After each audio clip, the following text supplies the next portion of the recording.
Hi everybody, it's Dr. Newman, board certified plastic surgeon in Manhattan, Westchester, and Long Island.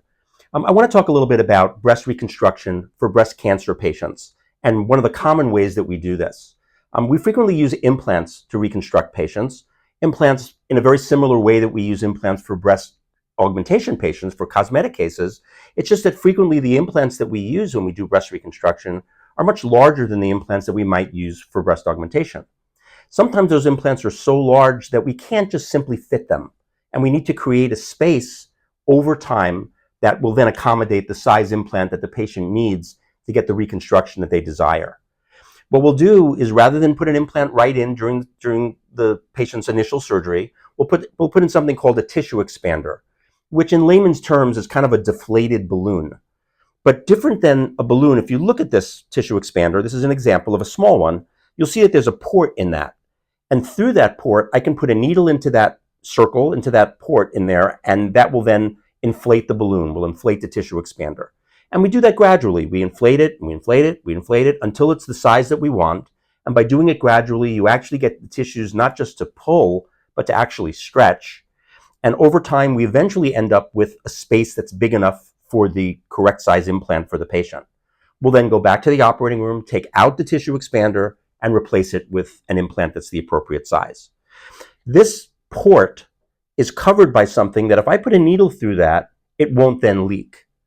So I have to be able to find this port, find that circle through the skin so that when I put a needle in to inflate this expander, I'm in the right place. So we find that port underneath the skin using a magnet. This port has a metal back to it. That metal back also serves the purpose of me knowing that I don't go through the port and into the implant somehow and be in the wrong position with my needle. So, but if you look at the magnet kind of takes me right to where that port is. So as long as I follow the magnet, I know that I'm in the right place when I do my expansion, and there's no question and there's no problems involved. But this magnet allows me to find that port underneath the skin so I can properly inflate the tissue expander. So I'm going to do this now on a patient so you can kind of see the process on a patient. She's very gracious to allow me to show this to you. But this is a patient who is already partially inflated. She is probably about half inflated for her appropriate size. And that size was determined partially by measuring the breast before it was removed for her breast cancer.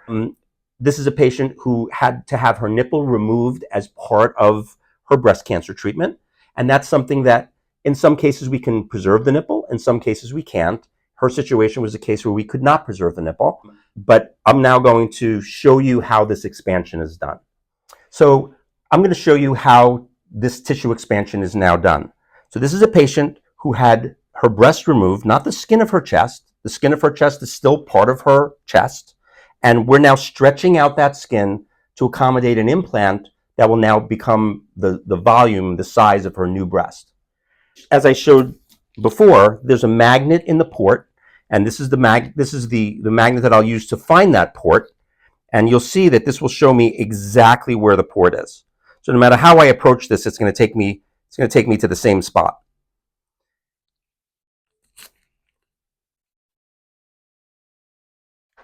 So this needle is really just going through her skin, through her muscle a little bit, and right into the port. So it's not really going in very far. But if you take a look, you'll see, and I can now feel that I'm in the port. I can draw back a little bit and get saline that's already in the expander, so I know that I'm in the right place. And I'm going to expand her. Typically, I expand about 60 cc's, which is about 2 ounces of fluid each time. I like to do it gradually because I want the tissues to expand. I don't want the tissues to just pull. I want the tissues to truly expand and stretch. And when you do that over time, you get more expansion.